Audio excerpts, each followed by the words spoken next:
فرمایا کہ یا رسول اللہ جیسے میں یہاں پہ آپ کا غلام ہوں، میں چاہتا ہوں میں وہاں پہ بھی آپ کا غلام ہوں۔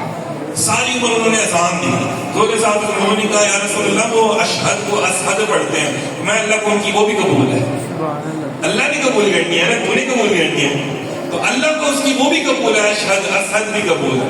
اندازہ کریں حضرت بلال رضی اللہ تعالیٰ عنہ، ہم کیا کرتے ہیں فجر کی سنتیں ہوتی ہیں، فرض ہوتے ہیں، ہم درمیان میں وظیفے کرتے ہیں، سورہ فاتحہ کا وظیفہ بڑا فائدہ مند ہے، فلاں پڑھ لو بڑا فائدہ مند ہے۔ حضرت بلال رضی اللہ تعالیٰ عنہ اذان ہوئی چلے گئے، بھاگ گئے، صحابہ کرام کھڑے ہیں، یا رسول اللہ جماعت میں دیر ہو رہی ہے، تو میں کیا ہو گیا، بلال کا انتظار کر لیتے ہیں، اقامت بھی تو پڑھنی ہے نا، مؤذن اذان دے کے ادھر ہی ہونا چاہیے نا، اس کو جانا تو نہیں چاہیے، اب چلا گیا تو چلو اس کا انتظار بھی تو کر لو نا۔ ہم بھی بڑے کالے پڑ جاتے ہیں، مولوی صاحب چھتی کرو، کی ہو گیا تمہیں، جو مولوی صاحب لیٹ کر دے، یار مولوی نہیں چنگا، یار مسجد میں آ گئے ہو، اللہ کے گھر میں آ گئے ہو، تھوڑا تو زیادہ ٹھہر جاؤ گے تو تمہیں ثواب ملنا ہے، تمہیں ہی اجر ملنا ہے، گناہ تو نہیں ہونا۔ اللہ کے گھر میں رحمت برکت تمہیں نزول ہوتا چلا جا رہا ہے، تو بیٹھ کے تھوڑا تم بھی آبشار کی رحمت کے نیچے بیٹھ جاؤ، کیا فرق پڑ جائے گا؟ مسجد کے اندر آبشار کی رحمت کے نیچے بیٹھ جاؤ کہ موت پہ اڑی بن، تو اندازہ کہ حضور صلی اللہ علیہ وسلم فرمانے ٹھہر جو بلال کا ویٹ کر لو، بلال آ رہے ہیں، تو پھر اقامت پڑھ رہے ہیں، پھر نماز ہو رہی ہے، پوچھا یار کدھر چلے گئے تھے تم، اذان دے کے تم فوراً بھاگ گئے؟ فرمایا وہ نا ادھر میں نے حضور سے اجازت لی تھی کہ سیدہ فاطمہ سارا دن کام کرتی ہیں، تو میں نے کہا یا رسول اللہ صلی اللہ علیہ وسلم تو کہہ دیا رہا ہوں پردہ کر لیا کرے، میں ان کی گھر کے کام کر لیا کروں۔ وہ حضرت امام حسن حسین کو بیٹیاں چھوٹے چھوٹے سے ہیں، اب وہ پتہ ہے بلال وہ ہیں جنہوں نے سیدہ پاک کو بھی گود میں کھلایا ہوا ہے، اور بعد میں ان کی اولاد کو بھی گود میں کھلایا ہوا ہے۔ انہوں نے اما خدیجہ رضی اللہ تعالیٰ عنہ کی بھی خدمت کی ہے، ان کے گھر کی خدمت کی ہوئی ہے، اور اس کے بعد اما خدیجہ کبریٰ رضی اللہ عنہ کی بارگاہ میں حاضر ہو جاتے ہیں، اما جی کوئی کام ہے تو بتا دیں مجھے، جھاڑو پھیر لیا؟ ہاں جی پھیر لیا۔ اما جی دو بکریوں کا دھو لیا؟ میں کر دوں۔ اما جی وہ چکی چلا لیا آپ نے؟ نہیں تو میں کر دوں۔ مطلب یہ کروں گے کام کیا کرتے تھے، حضور کے گھر کے کام کیا کرتے تھے۔ آج بھی بڑے لوگ کہتے ہیں اولیاء کہتے ہیں کاش ہم بھی اس دور میں ہوتے ہیں، اور ہم بھی بلال کی نقل کر رہے ہوتے ہیں، ہم بھی جا کے باغ باغ کے سودا سرف لے کر آ رہے ہوتے ہیں، سبزیاں لے کر آ رہے ہوتے ہیں، جمع کسی کو پیش کر رہے ہوتے ہیں۔ تو جب بلال رضی اللہ تعالیٰ پیش کیا کرتے تھے، گھر کی چکی چلایا کرتے تھے، اندازہ کریں کہ وہ چکی کے لیے اس کو بعض کا جبرائیل بھی آگے چلایا کرتے تھے۔ اسی طرح کائنات جو ہے بچوں کو دودھ پلا رہی ہیں، وہ ادھر پیسی ہے، تو چلو میں گھر کی صفائی کر رہا ہوں۔ تو یہ وہ اعزاز ہیں جو حضرت امام حضرت بلال رضی اللہ تعالیٰ عنہ کو ماشاءاللہ سے عطا ہوا، یہ اسی وجہ سے کہ بڑے بڑے لوگ بھی کہتے تھے یار یہ تو حضور کی آل کا بھی غلام ہے، یہ تو حضور کے در کا خاص غلام ہے۔ کسی نے بڑی کوئی خاص بات کرنی ہوتی تھی نا اور حضور کے پاس جانا ہوتا تھا تو سب سے پہلے حضرت بلال سے رابطہ کرتا تھا، کیا بلال میری بھی حضور سے ملاقات کرا دے، اے بلال میری بھی ملاقات کروا دے حضور سے۔ اندازہ کریں حضرت بلال رضی اللہ عنہ نے ایک دفعہ کاروبار شروع کر دیا، یا رسول اللہ وہ آپ کے پاس غربا آتے ہیں تو دل کرتا ہوں کو کچھ دے بندہ، تو میں کاروبار نہ کر لوں چھوٹا سا۔ میں اچھا کیا کروں گے؟ دور میں کھجوریں بیچنا چاہتا ہوں، کھجوریں بیچنا شروع کر دی، کسی نے خریدی نہیں، کھجوریں کالے رنگ کی چھوٹی سی کھجوریں تھیں، کسی نے بھی نہیں خریدی۔ حضور تشریف لے گئے تو میں بلال کاروبار بتاؤ کیسا رہا؟ یا رسول اللہ کسی نے خریدی نہیں، کالے رنگ کی چھوٹی چھوٹی سی تو ہے۔ تو میں اچھا حضور نے دعا فرمائی مسکرا کے، تو میں آج کے بعد یہی کھجوریں لوگ خریدیں گے، ہر بیماری سے شفا ملے گی اور سب سے قیمتی بھی ہوگی۔ آج دیکھیں پورے مسجد میں سعودی عرب میں جائیں اجوا کھجور سب سے مہنگی ملتی ہے اور مشہور ہے، کسی بیماری کا دیکھ کر کے کھا لو شفا شفا۔ تو آج اس مقام پہ مسجد بلال بنی ہوئی ہے اور وہاں پہ اجوا کھجور سیل ہوتے تھے اور بھی سے سیل ہو رہے ہوتے۔ حضرت بلال رضی اللہ تعالیٰ عنہ وہ ہستی ہیں، جب حضور صلی اللہ علیہ وسلم کا وصال ہوا تو اندازہ کریں سب لوگوں نے کہا کہ بلال اذان دو، فرمایا نہیں اپنی مجھ سے اذان دو۔ اوپر چڑھنے لگے، جو بلال حضور اشارہ فرماتے تھے خانہ کعبہ کی چھت پہ ایسے چڑھ جاتے تھے، لمحوں میں بغیر سیڑھی کے چڑھ جاتے تھے۔ آج کہاں سب نے کہا حضور کا وصال ہوا ہے، سب نے کہا بلال اذان دو، بلال سے اٹھا ہی نہیں جا رہا۔ تو میں جانے جانا تو وہ پڑھی کہ اب میری نگاہوں میں دچتا نہیں کوئی، میری جان تو ساری وہ ہے، جانے جانا تو وہ ہے، میری جان تو ساری حضور میں ہے، جان ہی میری چلی گئی تو میں کیسے کھڑا ہوں؟ تو 4 صحابہ نے اٹھا کے اوپر چھت پہ کھڑا کیا، 4 لوگوں نے کہا بلال فوراً چڑھ جاتے تھے، حضور کا آرڈر ہوتا تھا ایسے، یہ ہوتا ہے مرشد کا آرڈر ہو ایسے طاقت آ جائے، کرنٹ آ جائے اندر، فوراً سے پہلے دیواروں پہ بھی چڑھ جائے، کھڑے ہو کے اذان دے دیں۔ وصال مبارک ہوتا ہے، کہتے ہیں میں یہاں پہ نہیں ہوتا، آپ سے کھڑا ہی نہیں ہو جا رہا، جوان تھے حالانکہ بوڑھے تو نہیں تھے، مجھ سے کھڑا نہیں ہوا جا رہا. تو 4 صحابہ نے کھڑا کیا کہ جب اشہد اللہ الہ پڑھا تو بے ہوش ہو گیا. تو میں نہیں، اس سے آگے نہیں جاتا تھا. کہ جب میں وہ اشہد ان محمد پڑھتا تھا تو میں حضور کی طرف دیکھ کر کہتا تھا یا رسول اللہ میں شہادت دیتا ہوں کہ آپ ہی اللہ کے رسول ہیں. دیکھیں نہیں خانہ کعبہ کی چھت پہ تو انہیں کھڑا کیا. بلال بڑے پریشان ہو گئے. دیکھیے مالک ایسی ایسی عطا کرتے ہیں. جب غلام ایسے ہو نا، غلام بھی ایسے چاہیے. پھر لوگ مانگتے تو بڑی بڑی سعادتیں ہیں، رحمتیں، برکتیں. غلامی ویسی نہیں کرتے نا، تھوڑی سی آزمائش آئے تو منہ سے شکایتیں کر دیتے ہیں. تو میں نا یہاں اہل کم ظرف کا کام نہیں، یہاں کم ظرف کا کام نہیں. جو تھوڑی سی پی کر بہن گیا اسے میں کھانے سے نکال دو. یہاں پہ کم ظرف کا کوئی کام نہیں ہوتا. یہاں پہ اعلیٰ ظرف لوگ چاہیے ہوتے ہیں جو آزمائشوں کے بھی صبر کریں. پھر کہتا ہے ان اللہ مع الصابرین، کہ بے شک میں صبر کرنے والوں کے ساتھ ہوں. یہاں پہ حضور کا غلام حضور کے بالکل پاس ہی آ گئے. حضور نے اپنے ساتھ ہی بٹھا لیا.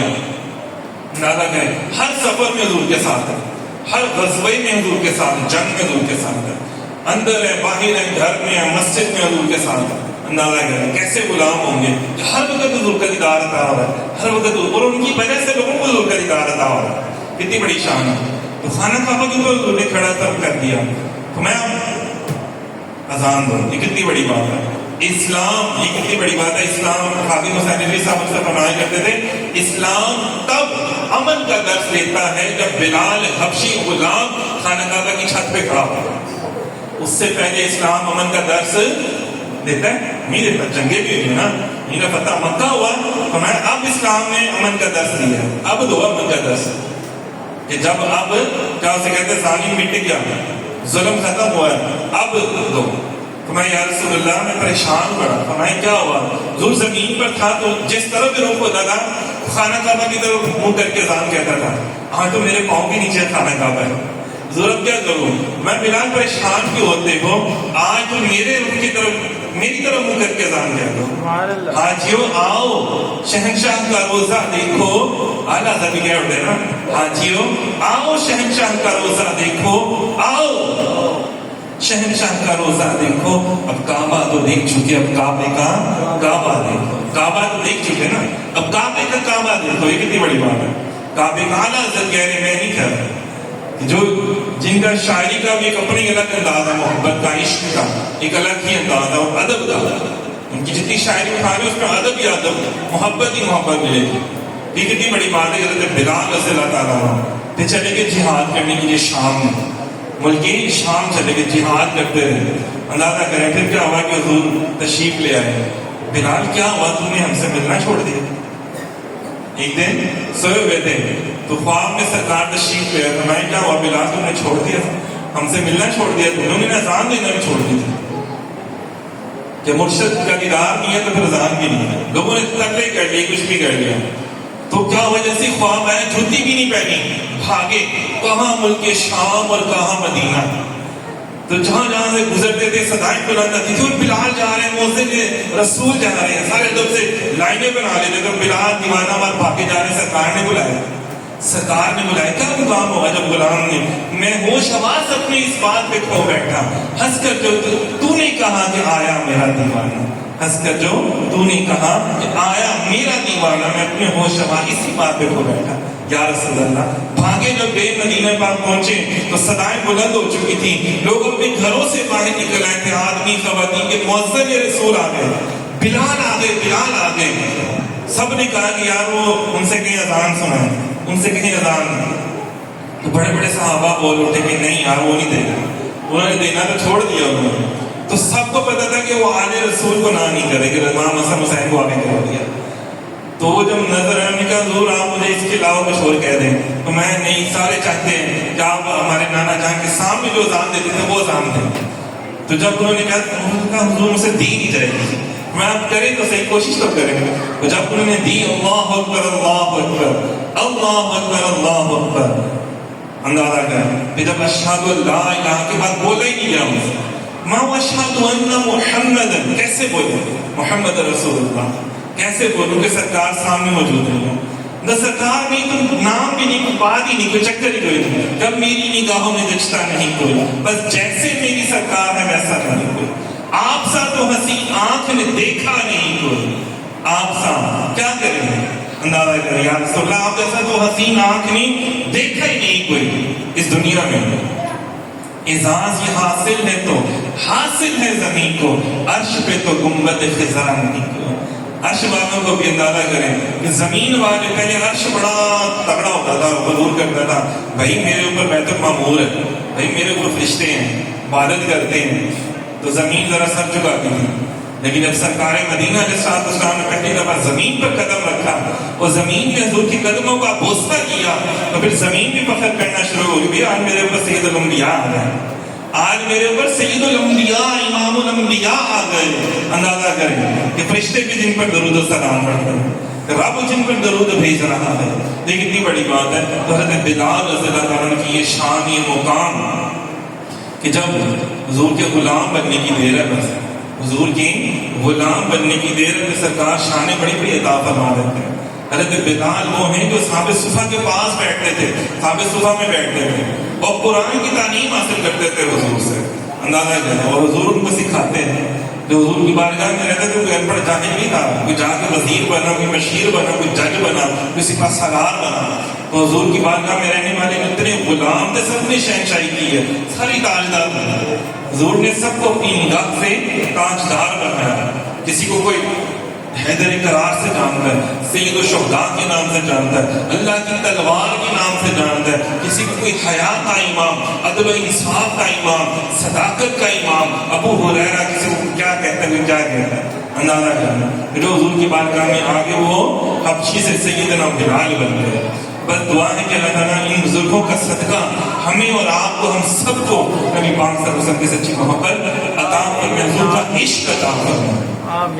آج کے اس دور میں بھی ناموس رسالت پہ پہرا دینا بڑا ہی ضروری ہے. تو ان صحابہ نے حضور کی ناموس پر پہرا دیا، کھڑے رہے وہاں پر، ڈٹ کے رہے. ایسی کی تیسی کوئی آگے کوئی بات بھی غلط کر جائے تو آج ہمارے اندر بھی یہ خون کھولنا چاہیے، غیرت، یہ حمیت، یہ جرأت ہمارے اندر بھی ہونی چاہیے کہ جو حضور کے گستاخ ہیں ہم ان کو بھی للکار سکیں. یا ہمارے اندر بھی غیرت ہونی چاہیے، ان کو پتہ چلے کہ حضور کے غلام ابھی بھی زندہ ہیں. ہم نے بھی بدتمیزی کی تو ایسی کی تیسی ماری پھیر دیں.